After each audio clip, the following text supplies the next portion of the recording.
Resident Evil, the book. Original story by Hiroyuki Ariga. Translation by Yoko Borcelli and Hanako Watanabe. Chapter 1. Resident Evil. Whenever the phone rings in the middle of the night, I know someone's dead who wasn't dead the day before. Happens all the time.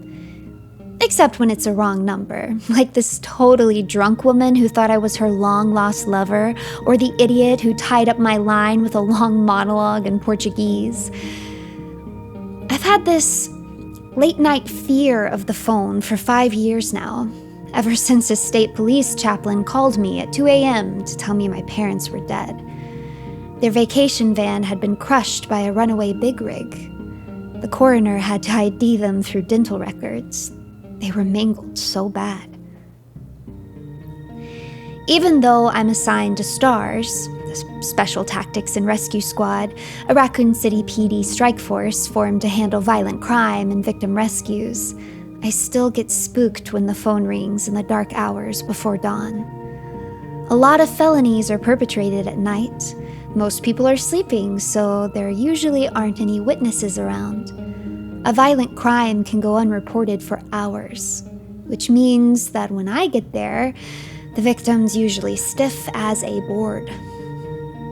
Yeah, when that phone rings late at night, it's a good bet something bad's going down. Like half an hour ago, I was having my favorite dream, the one where I'm a rock star besieged by adoring female fans, when I got a call from Billy, my best friend from school. Normally, I like hearing from old friends, even in the middle of the night. But this was not a normal call. Not unless they'd started installing cell phones in coffins. Billy, you see, had been dead for 3 months. My old buddy had been an up-and-coming researcher for a large local outfit called the Umbrella Company. Then, about 3 months before, he'd suddenly been transferred to Chicago to work on some hush-hush research project. He'd left Raccoon City aboard the company's corporate jet on what seemed like a routine flight. It turned out to be anything but routine. An hour after takeoff, ground control lost radar and voice contact with the aircraft. The day after the jet's disappearance, a fishing boat found several pieces of the plane's wreckage and the bodies of 8 passengers floating in the Great Lakes. Billy and 12 other passengers were never found, and searchers finally concluded that their bodies had mysteriously sunk into the cold depths. Case closed, except for the memorial service for Billy and some bittersweet memories of a good friend I'd never see again or hear from again. This call had to be some kind of twisted joke. "Whoever you are, you've got a sick sense of humor," I said, wishing I could get my hands on the miscreant on the other end of the line. "Chris, I swear, it's me, Billy." This time I listened closely to the caller's voice, zeroing in on his tone and inflection. It sure sounded like Billy. But I wanted to hear him speak another couple of sentences before I made up my mind. "If this is Billy, tell me how you survived the plane crash." "I wasn't on the plane when it crashed, Chris. 20 minutes after the company jet took off, it landed at a private airstrip in the next state. I was taken off the plane and driven right back to Raccoon City." I no longer had any doubt. That voice belonged to my old friend. "What's this all about, Billy? Why would the Umbrella Company go through all the trouble to fly you somewhere, then drive you right back? And why didn't the company tell your family and friends that you were still alive? I don't get any of this." "It was necessary that I disappear," Billy said. I sat up in bed and looked at the luminescent clock on my nightstand. It was 1 a.m. I'd only been asleep a couple hours. No wonder I was still beat. And the drinks I'd thrown down earlier in the evening weren't making me any sharper. "I assume you and the Umbrella Company have some real good reason why you had to go underground?" "Not a good reason, an evil one. I've been part of a terrible mistake." I took a long hit on the water bottle I kept beside the bed. What kind of mistake? I wish I could tell you everything, Chris, but I can't reveal details over the phone. You understand. I understand, all right. I understand that my best friend is getting weird on me. Chris, I know a secret. The most terrible secret you could imagine. What secret? What are you talking about? The secret behind the chain of murders you're trying to solve. Don't play with me, Billy. I want to know what you know. I told you, not over the phone. The line might be tapped. Unlikely. I'm not taking the chance, he snapped, his voice high-pitched and nervous. So what do you want to do? I want to meet. Just you and I. Okay, where and when? The park near Victory Lake. You know, the north of the city. Get there as quick as you can. What's the rush? There are people trying to kill me, Chris. That did add a degree of urgency. Okay, buddy, I'll be there in 40 minutes. I put on the same clothes I'd taken off 2 hours before, grabbed another bottle of spring water from the refrigerator, and swigged down half in one big gulp. The other half I poured over my head on the way to my car. If I had to hit the road in the middle of the night, I figured it was better to be wet and awake than dry and dead. My Shelby Cobra rumbled to life, and I headed for Victory Lake, confident I could get there in under 40 minutes. Hell, in a Shelby, you can get halfway to the moon in 40 minutes. I took an S-curve at twice the posted speed, then eased back on the pedal and thought about Billy. He and I had been practically inseparable right through high school, despite that we were considered the odd couple of our class. Billy was a straight-A student who never got in trouble, while I barely made passing grades and spent half my life in the principal's office. After we graduated, Billy enrolled at MIT, the Massachusetts Institute of Technology. Knowing I wasn't ready for college yet, I enlisted in the Air Force. We didn't see each other much for the next 4 years, although I'd get a letter from him every 6 months or so. I'm ashamed to say I never wrote back. A month after he'd finished graduate school, Billy went to work for the umbrella company in Raccoon City. About a year later, I returned home to join the Stars team. Billy and I quickly resumed our friendship and saw each other frequently before he announced he was being transferred to Chicago. Now that I thought about it, it did seem odd that he wouldn't have written to me at least once in the past year. At the time, I just figured he was busy. But now I knew there was another reason, and to judge by Billy's terrified voice, a far more sinister reason why I hadn't heard from my old friend. What that reason was, I hadn't a clue. I cut through the deserted downtown section of Raccoon City and turned onto a 2-lane secondary road running north as straight as an arrow. There was nothing else on the road this early, not even farm tractors, and I pressed the accelerator down hard. The Shelby's big V8 responded with a throaty roar, and I felt my shoulders slammed back hard against the seat as the speedometer climbed to 110 miles per hour.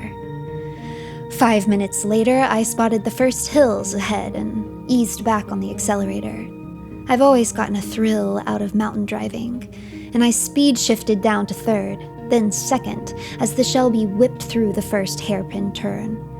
The road became steeper as it climbed the mountain, and the curves turned into a series of hairpin turns. My arms were beginning to ache from whipping the wheel back and forth. Then, just as I started powering through a sharp curve, a woman suddenly appeared in my headlights. I'm doing 75 and she's close enough to be a hood ornament. I downshifted and slammed on the brakes, but I could see I was still going to hit her, so I did the only thing I could. I yanked the wheel hard and plowed the Shelby into the bank bordering the road. The engine cut out when I hit, and for several seconds I sat there in the sudden silence, feeling for the broken bones and wounds. Fortunately, there were none, and I turned my attention back to the girl. She had apparently collapsed during the close call and was lying on the pavement about 10 feet from the car. I got out and hurried toward her. As I neared, I noticed with horror that her entire body was covered with gaping wounds. I came real close to heaving at that point. There were bones sticking through her skin and little geysers of blood where arteries had been torn apart. I fought back my nausea and knelt by her side. She raised a hand weakly, and I took it in mine. "Dear God, lady, what happened to you?" Her lips formed the word, but no sound came out. Her throat was cut. I forced myself to look down at the rest of her mangled body and gasped at the sight of her lower torso. A huge section of her stomach had been ripped out, as if a great white shark had bitten through her middle, and her internal organs had popped out onto the road. My hands and arms were covered with sticky blood by now, and I could hardly breathe. The air was so thick with the stench of reeking intestines. Then, when I thought this nightmarish scene couldn't get any worse, a terrified scream split the night. I turned in the direction of the cry and spotted a late model convertible pulled over with its top down, about 50 feet up the road. In the moonlight, I saw some kind of huge animal leap into the open car. At first, I thought it was a big, black Newfoundland. Then I realized this thing was at least twice as big as a Newf. The driver started screaming again, and I could see his arms flailing as he tried to fight off the beast. Then, suddenly, he was quiet. I grabbed my Beretta automatic from under the Cobra's dash and ran toward the convertible. 15 feet away, I stopped and aimed the pistol skyward. At the sound of the gunshot, the beast whirled and fixed me with a terrible glare. It had hellish red eyes, as if the pupils were oozing blood, and yellowed fangs that looked as fierce as a saber-toothed tiger. A strange guttural cry suddenly sprang from the animal's mouth. It shrieked, raising the hair on the back of my neck. "Stay cool," I reminded myself. "You've got a gun, and it doesn't. Chances are, it doesn't even know what a gun is. Ipso facto, you, Chris Redfield, are in total command." The beast leaped down from the car and took an ominous step toward me. Or not. In the blink of an eye, the gruesome thing was 2 steps closer. I could smell it now, and the odor was putrid, like decay, like death. Time to get serious. I raised my pistol in both hands, took a breath, and fired point blank at the creature's head. Nothing. No gushing blood, no fragmented flesh and bones. I might as well have been tossing popcorn at the thing. I know I hadn't missed, not from that range, but there were no bullet holes. Hell, the beast didn't even look winded. What piece of devil's work was this? I emptied my pistol at the animal and was about to make a break for my car when it suddenly seemed to lose interest in me. The beast gave a final shriek, then turned abruptly and disappeared into the dark woods. For a long time, I stood there shaking, the sweat soaking my shirt. Then I took a calming breath, reloaded my Beretta, and very carefully approached the convertible. The driver was dead, of course, ripped apart as cruelly as the woman I'd just left. Half his face was missing, and one eyeball hung from its smashed socket by a string of tissue. The moonlight was shining down directly into the man's half-open skull, making his brain appear all shiny and pink. The rest of his body looked like it had emerged from a meat grinder. Not much left you could recognize as human. I'd seen a lot of deaths lately. 5, counting the 2 people who just died before my eyes. The first murder had happened 6 months before, and I'd been investigating the strange case ever since.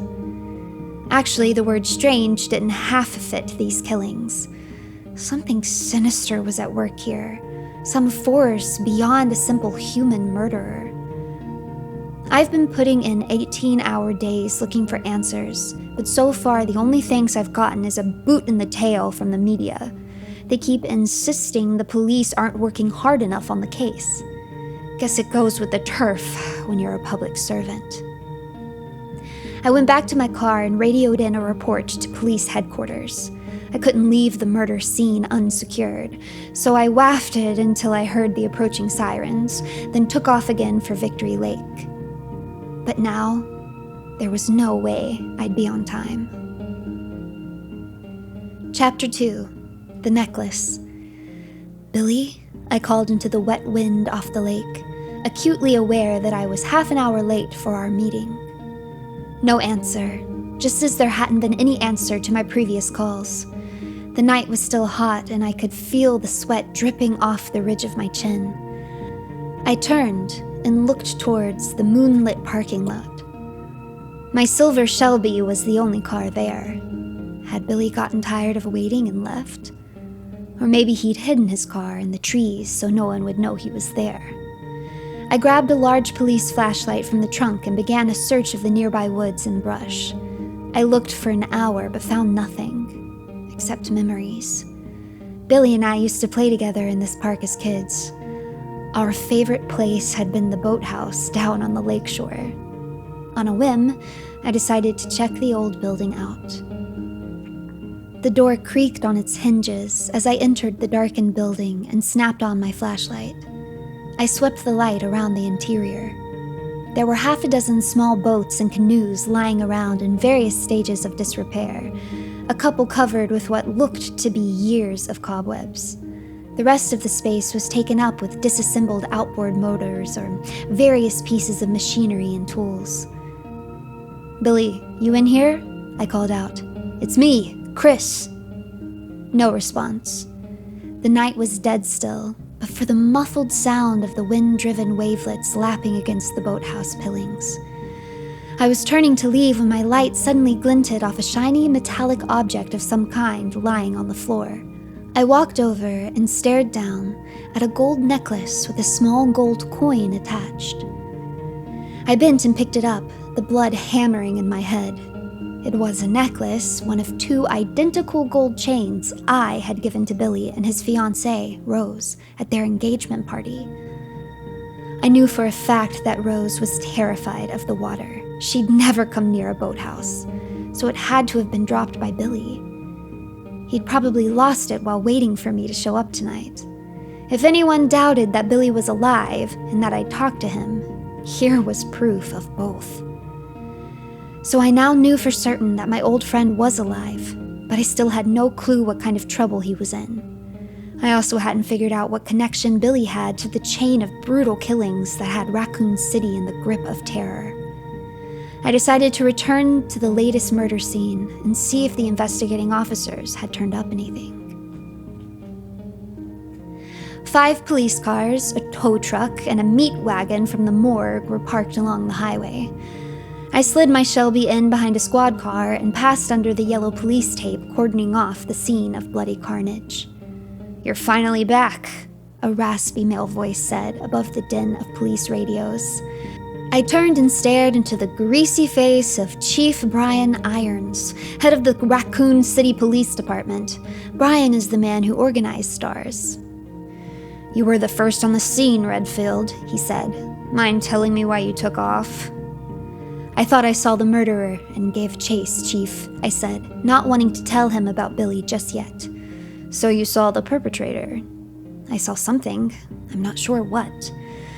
"You're not making much progress solving these murders, are you, Redfield?"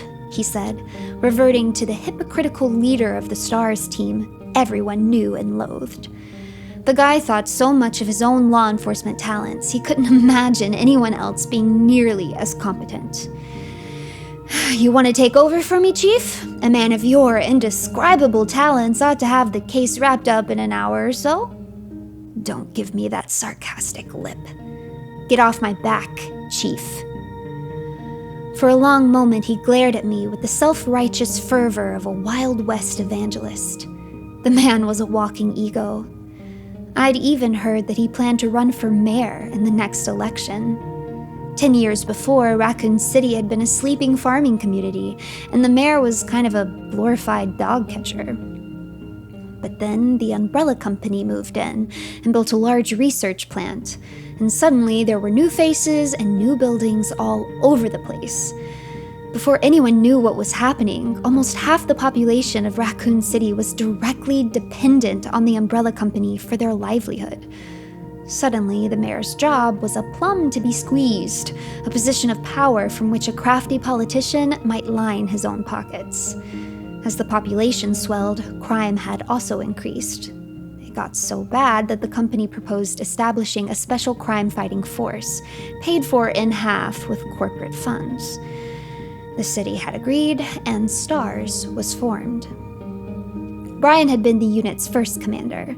Then, 2 years before, he'd been promoted to chief of police, and the mysterious Lieutenant Albert Wesker had replaced him as the head of STARS' team. "I'll deal with you later, Redfield," the chief finally said. "Looking forward to it, sir." He started to say something more, then noticed the newly arrived reporters and photographers. I could hear the wheels turning. Here was a chance for Brian to get some media exposure, and he wasn't going to waste this valuable time chewing out a mere detective from STARS. "Give your account of the murders to the deputy chief in charge of the criminal section," he ordered, then screwed his face up into a look of pained concern and headed for the gaggle of journalists. I caught his first few words, a memorized account of how hard he and his whole force were working to solve the murder spree. The man did his lines so well. He should have been paying dues to the Actors Guild. A couple of minutes later, I noticed the deputy chief scowling at Brian with as much disgust as I felt. He must have felt my eyes on him because he turned and studied me, then walked over with a thoughtful look on his face. "Chris, I understand you came on the murders in progress?" "Yeah, almost ran over the girl." "We found shell casings on the road. From your weapon?" "Probably. I emptied the magazine at the killer." "Then you must have gotten a pretty good look at the guy." "I didn't say it was a guy." "Stop playing games with me, Chris." I looked at the chief for a long moment, wondering if he'd have tossed me into the nearest rubber room when he heard my next words. Only one way to find out. "I don't think these people died at the hands of any man." "You want to run that past me one more time, buddy boy?" The thing I shot at, it wasn't human. It was some sort of immensely powerful animal, a huge black beast that resembled a dog, the biggest freaking dog I've ever seen. The chief said, if it looked like a dog, perhaps it was a dog, maybe a mastiff or some other big breed. As for its vicious attack, that could be the result of rabies. Rabies might cause an animal to bite a human, Chief, but the disease doesn't suddenly turn dogs into powerful, bloodthirsty beasts. If you'd smelled the awful stench of that beast, you'd know that putrid odor wasn't the result of any known disease. And there's something else. You can't kill the thing with bullets. You can't even slow it down. I know. I emptied my piece at it. Why don't you ride into headquarters with me, Chris? Give you a chance to tell your whole story along the way. No thanks. If it's all the same to you, I'd prefer to go home and collapse on my bed. I'll file my report in the morning. It's been a long, grinding night and I'm whipped.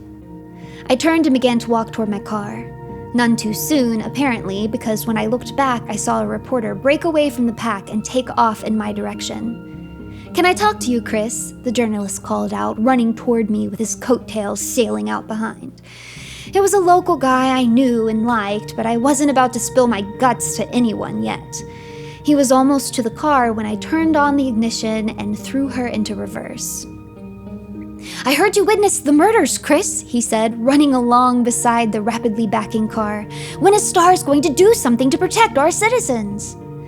"Ask Chief Irons," I said, punching the Shelby into gear and laying a patch right in front of Brian. His furious face in my rearview mirror was a joyous sight to see. The speedometer was edging 80 when I finally took my foot off the accelerator and let the car coast as I thought things through. Finding Billy was the key.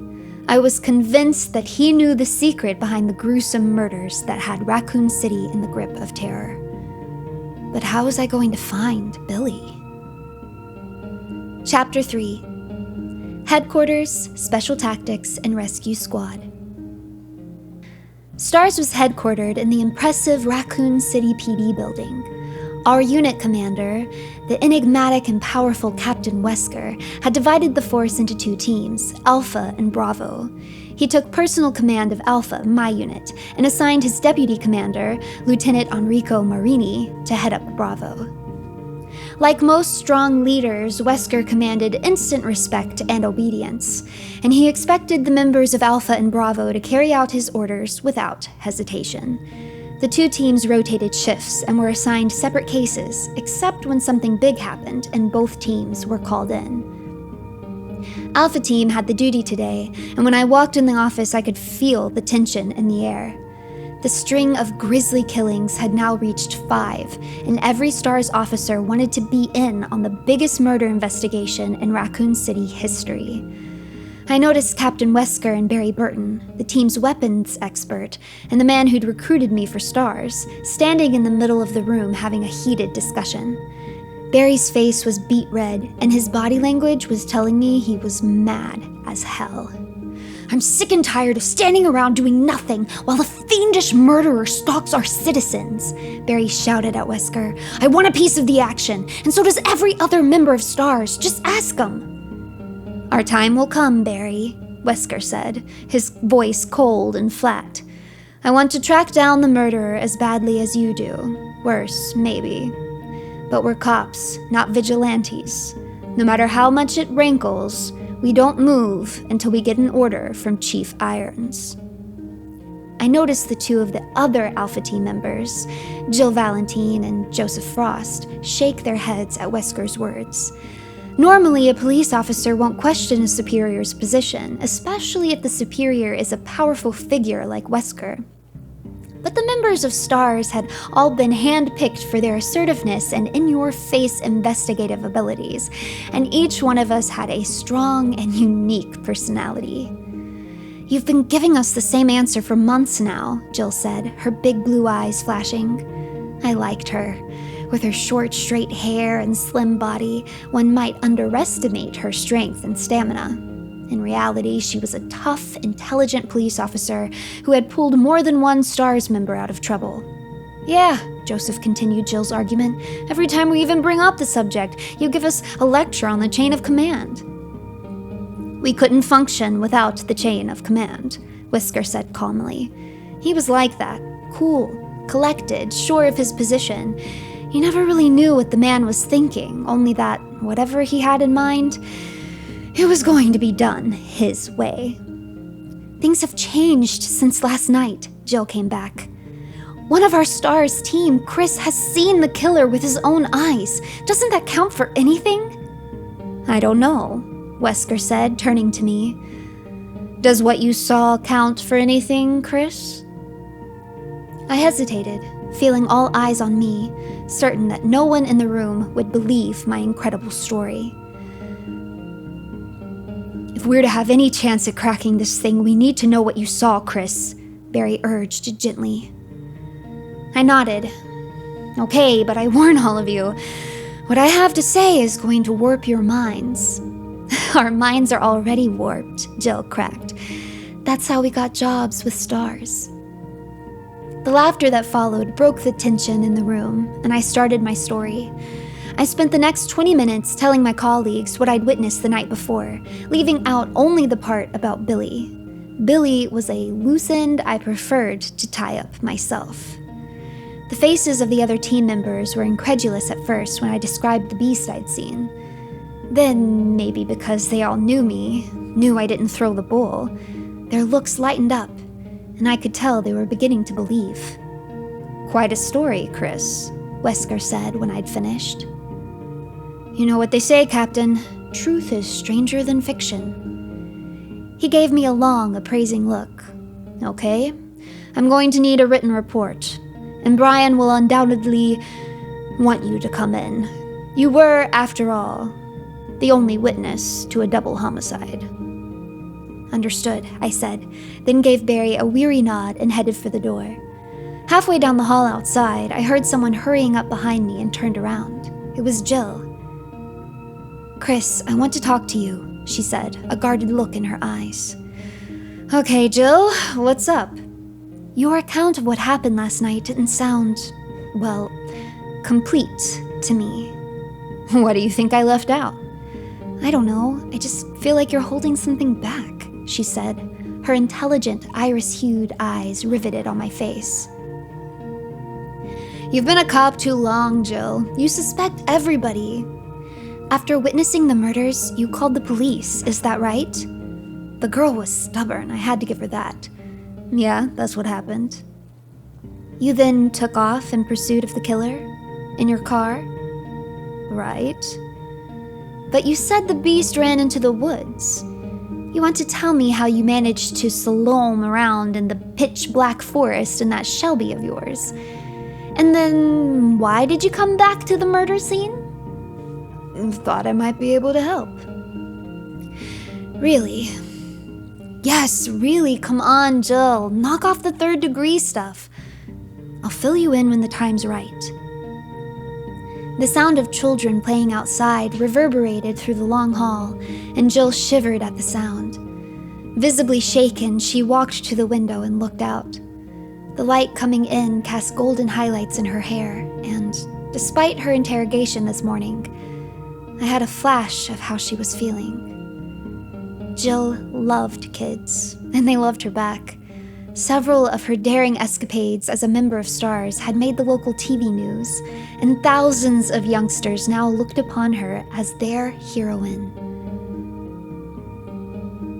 Then the trill of a young girl's laugh echoed from below, and I suddenly remembered why Jill was so upset. Her neighbor's children, 2 young girls Jill had become a second mother to, had been among the beast's first victims. They'd been on a camping trip with their parents when they'd wandered into the nearby woods. When their parents found them an hour later, they were already dead, their bodies horribly mangled. You okay? I asked. I was thinking about Becky and Priscilla. I saw their bodies at the morgue, you know. Their little eyes used to be so full of life, but they weren't anymore. They were full of fear. Fear and death. I'm sorry, Jill. I know what those kids meant to you. Yeah, she said. Well, Chris, I'm not getting anywhere with you. Later. Give me a little time, Jill, I said. I think an important part of the puzzle was dropped in my lap last night, but I can't be sure yet. When I am, you're the first one I'll call. Guess I'll have to settle for that, she said, her eyes clouded with doubt as she turned and walked away down the hall. Chapter 4. Looking for Answers. I needed more information on Billy than I had, and I figured I'd pay a surprise visit to the umbrella company. Sort of beat the business bushes and see what things came scurrying out. As I was driving along the loop road leading to the company complex, I began reviewing what I knew about the company. First, they seemed unusually generous when it came to funding new municipal building projects. Raccoon City boasted wide, palm tree-lined streets, modern schools, a state-of-the-art hospital, and a brand new city hall.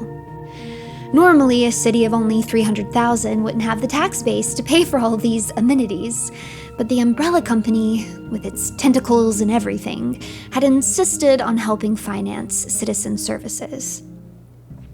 The company complex appeared around a bend in the road, and I slowed the Shelby to get a better look.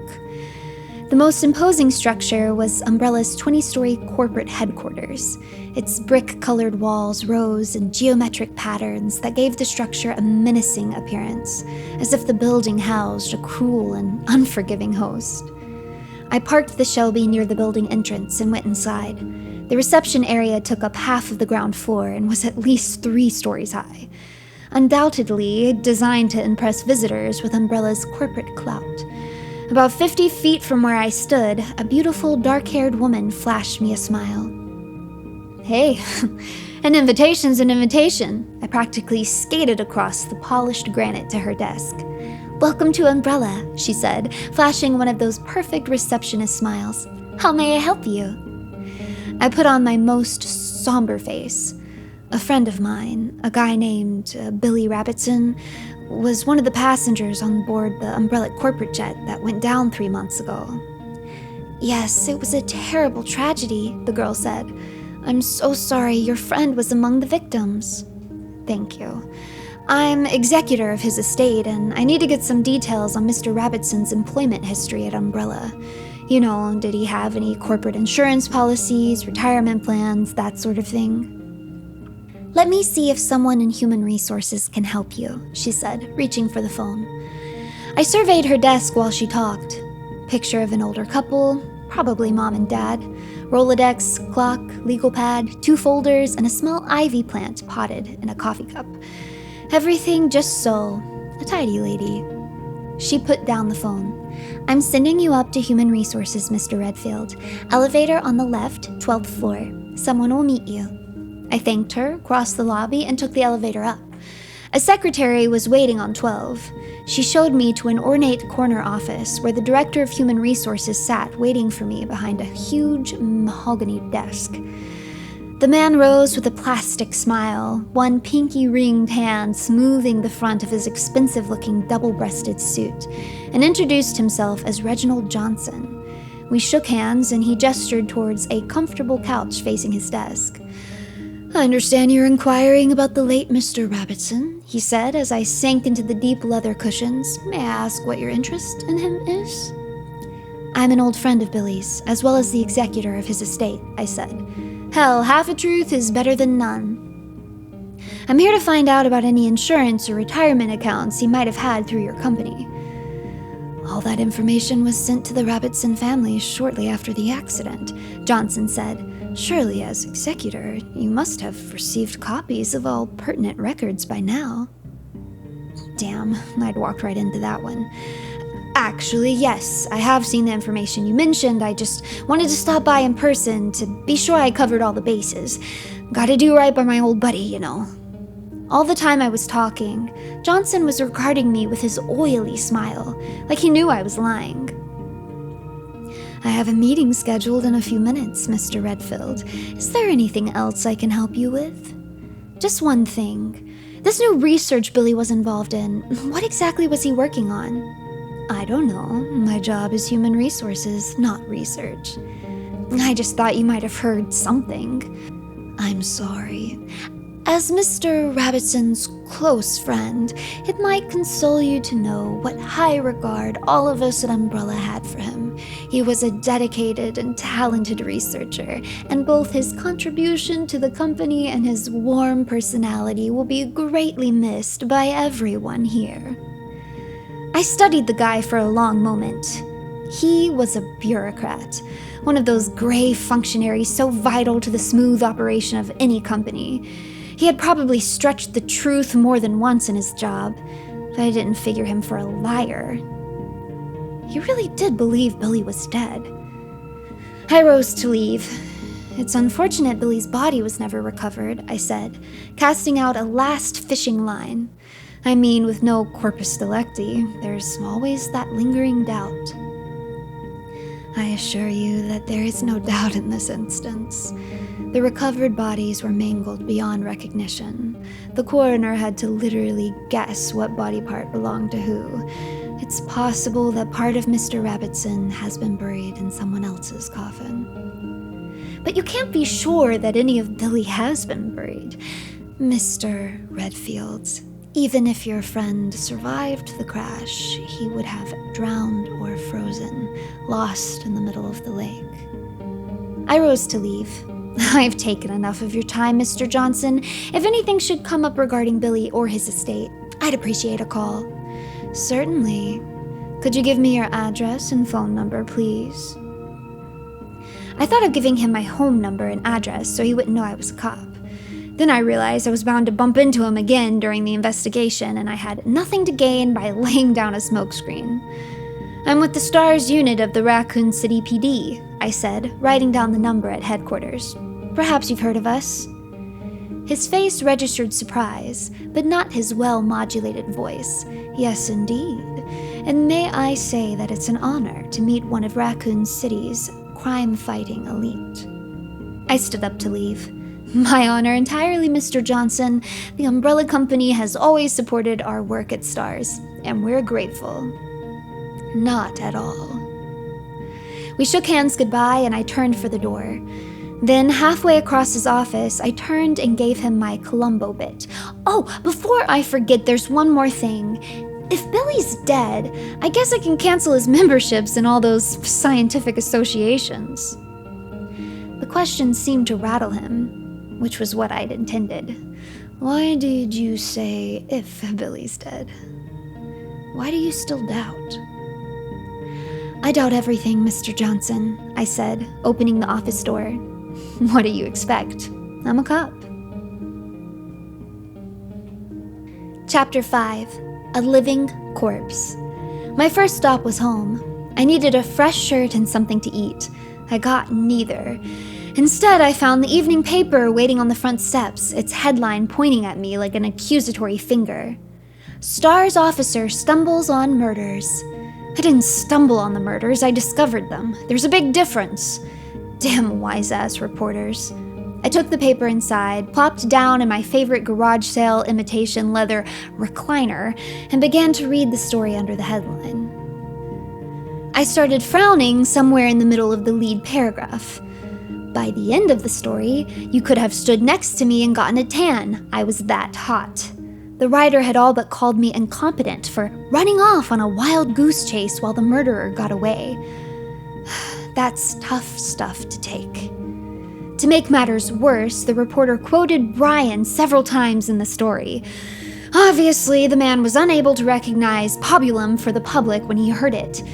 Brian was probably already practicing his mayoral acceptance speech. I threw the paper down in disgust and walked over to the blinking answering machine. There were 8 messages waiting, 6 from reporters, 1 from my sister, and 1 from my commanding officer, Albert Wesker. I made a mental note to call my sister and ignored the rest. As I was listening to my last message, I felt the hair go up on the nape of my neck. I suddenly had that feeling you would get when you sense someone's watching you. I spun around, but there was no one else in the room. A quick search turned up no one else, anywhere in the house. Maybe I was getting paranoid. Still, I couldn't shake the feeling of a strange presence somewhere near. I sensed that someone or something had been in my home and was maybe still there. I went into my bedroom and got out the mahogany gun case where I kept my Remington 12-gauge shotgun and .45 caliber Colt pistol. I brought both weapons back into the living room and loaded each. I was facing away from the window, putting the last shell into the shotgun, when the feeling of being watched suddenly came over me again. The sense of staring eyes was stronger now, like hot coals pressing against my back. I whirled and stared through the window, but there was nothing out there but leaves whipping past on the wind. I turned back to pick up the shotgun and heard the sound of shattering glass at the same time I was showered with sharp shards from the window.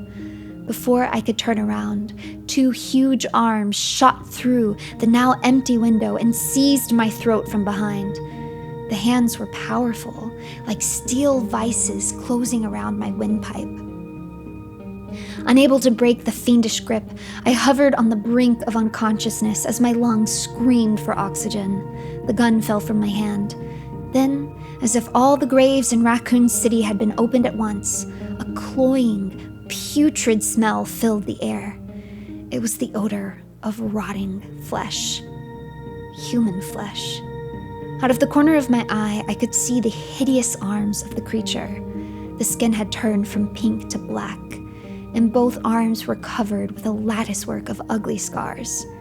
I had seen arms like that before, on a murder victim who'd been discovered several days after his death. My blood turned to ice water. I was being attacked by something that looked and smelled like a human corpse.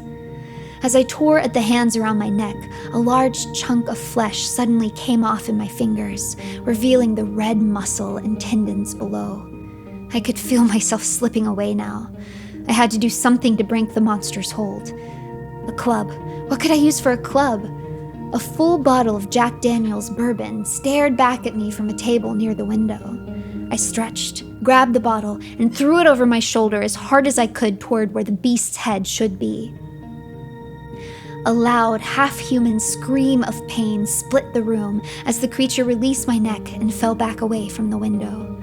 I grabbed the shotgun and tore for the door, determined to shoot the beast to pieces before it could recover from my blow. Outside, the stench of decay and death was even stronger. I swung the shotgun back and forth in an arc as I approached the window, ready to fill the creature with 10 loads of buckshot. Only problem was, beast wasn't there. Only shattered window panes marked the spot where the creature had been.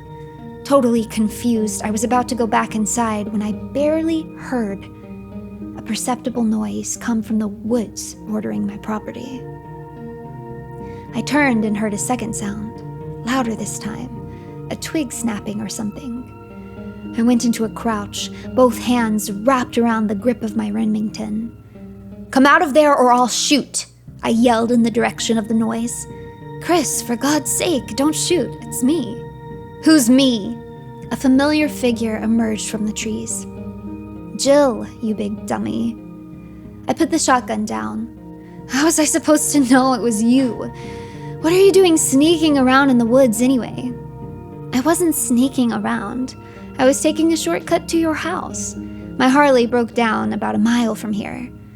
Her nose suddenly wrinkled up. What on earth is that horrible smell? It's sickening. "It's a long story, Jill," I said, not wanting to tell her I'd been attacked by a corpse. I figured that as part of the STARS team, she'd find out what we were up against soon enough. "Look, I've got something important to do. Can I drop you somewhere?"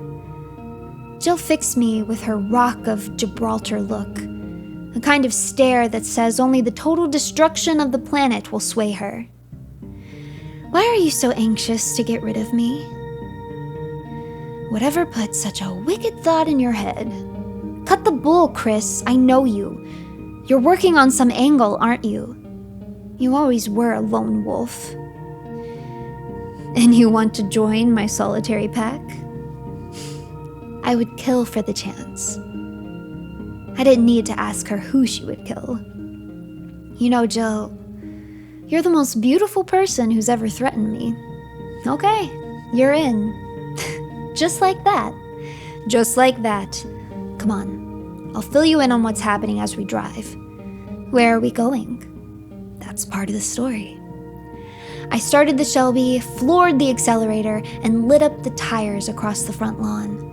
The sleek Sportster roared down the road like a rocket, pinning Jill to the back of her seat. "What is this, the Batmobile?" she yelled over the noise of the wind. "There was a call from Wesker on my answering machine," I yelled back. "Do you know what he wants? Your hide on his wall. Any particular reason? Can you put up the damn window so I can hear you?" I hit the window buttons, set into the console. That better? Thank God, yes. Another 5 minutes and I would have had to go through life with battery packs behind my ears. So why is Wesker so ticked? He's got several reasons, actually. Numero uno, the chief's on his back, demanding an explanation of where you went right after the murders. You haven't explained that one to anyone yet, including me. What's the second reason? Apparently, the human resources manager at Umbrella called Brian to complain about your unannounced visit. Naturally, you hadn't gone through channels, and naturally, Brian went ballistic. Let me guess, Brian called Wesker and blistered his ear, and now Wesker's mad as hell, and me too. You know what a control freak Wesker is. He's furious, but you'd never know it by his face or demeanor. The man is as smooth as silk and strong as steel. Anything else I should know? Yeah, Chris. Wesker sent me to personally bring you into the office. So that's why you were on the way to my house. You got it. The man has a real strong desire to see you. He's going to love it when he finds out that you went on a joyride with me while he was waiting. For both our sakes, this angle of yours better pan out, Chris. Know what I mean? If we turn up something important, we're instant darlings of the media, and Brian and Wesker won't dare touch us. But if we come up empty, there will be 2 hides on Wesker's wall. I'm going to be skinned alive. I'd like to know why. What's going on, Chris? For the next 10 minutes, I filled in Jill as I drove. That's all I can tell you, I finished. I'm convinced my old friend Billy is not only alive, but that he has something to do with the terrible murders in Raccoon City. It's all so fantastic, Jill said. If I didn't know you, Chris, I'd say you made the whole thing up. I only wish that were true, I said.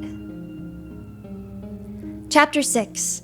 Another piece of the puzzle.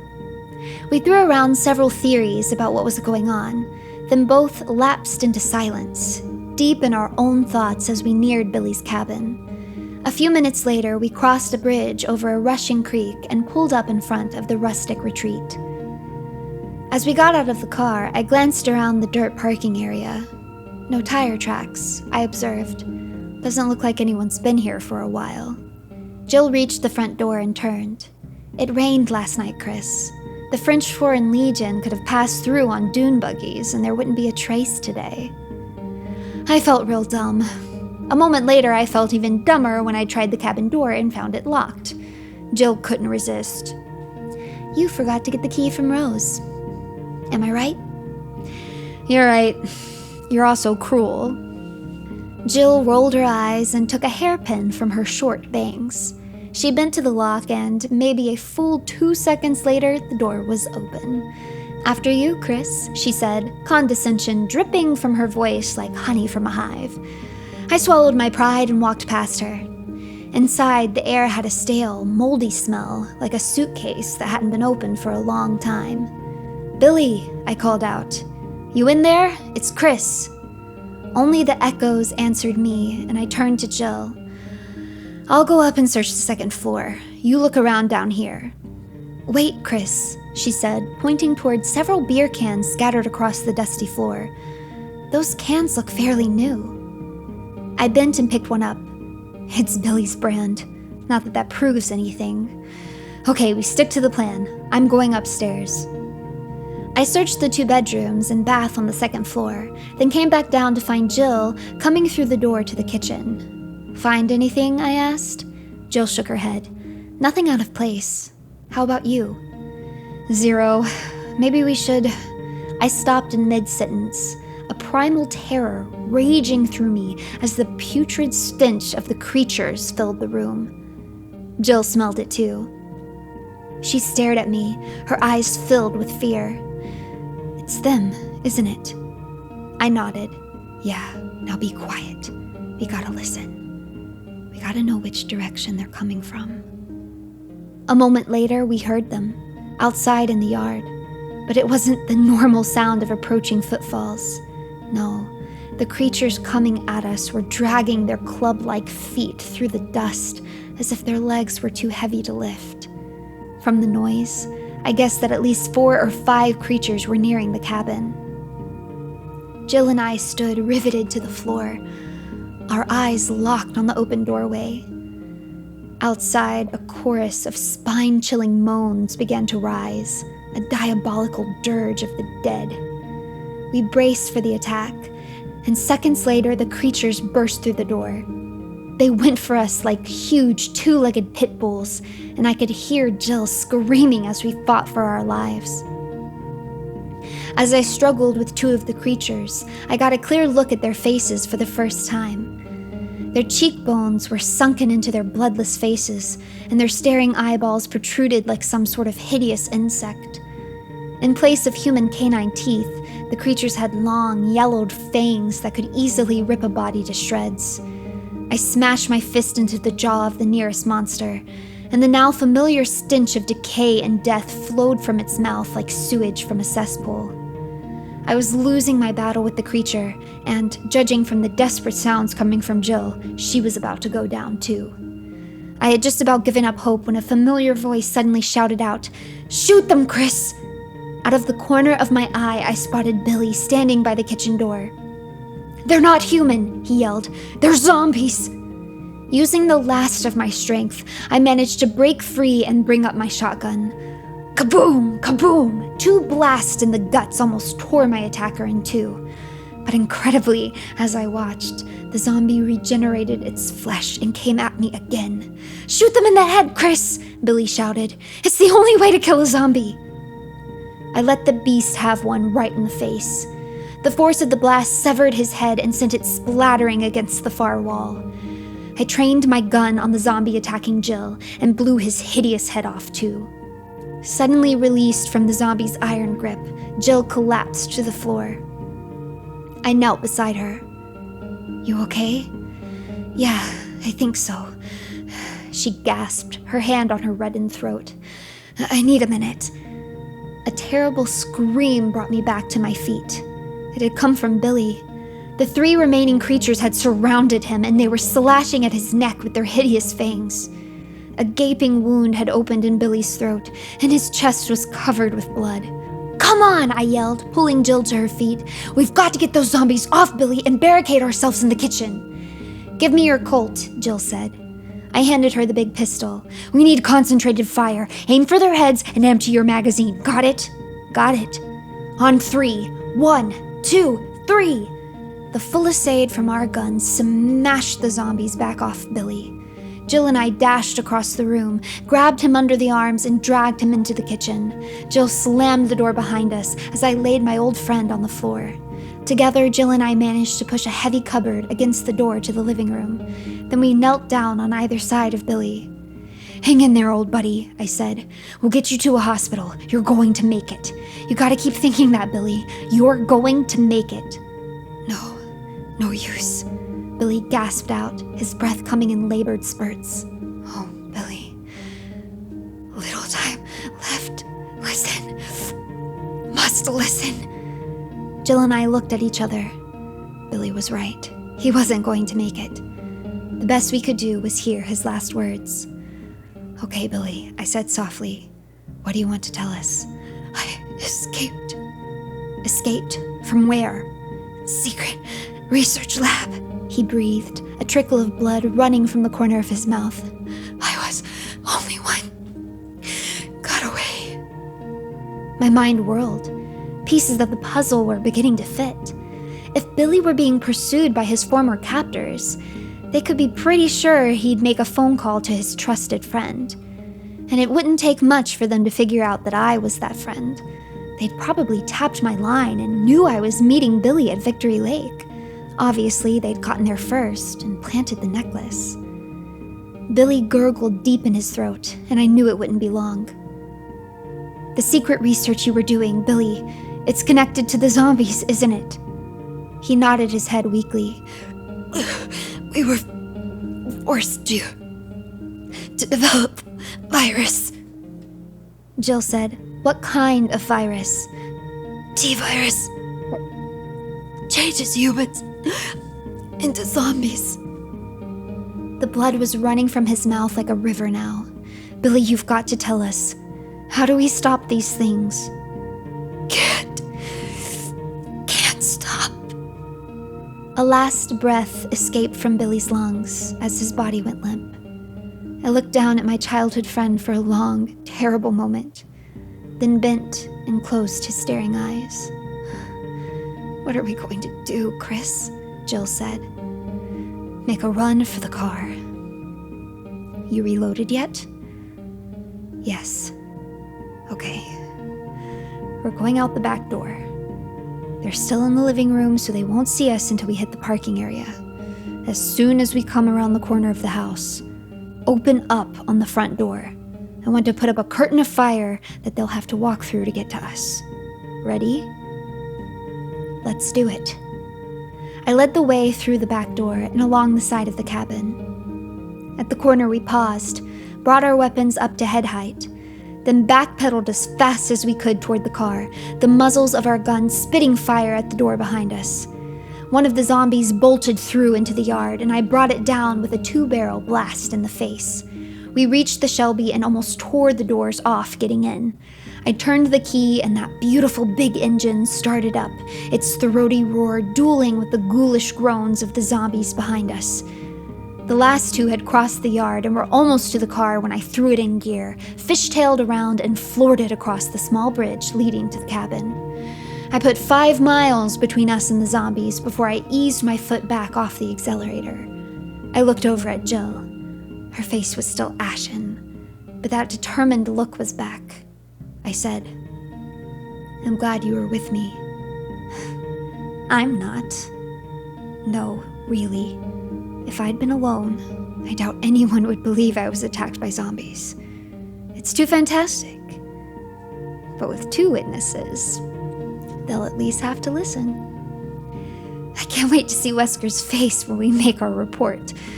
I've never seen him lose his cool, but having a murderous pack of zombies loose in his jurisdiction might just do the trick. I laughed. Don't count on it. The man is a rock. You think he'll believe us? He's got to, I said.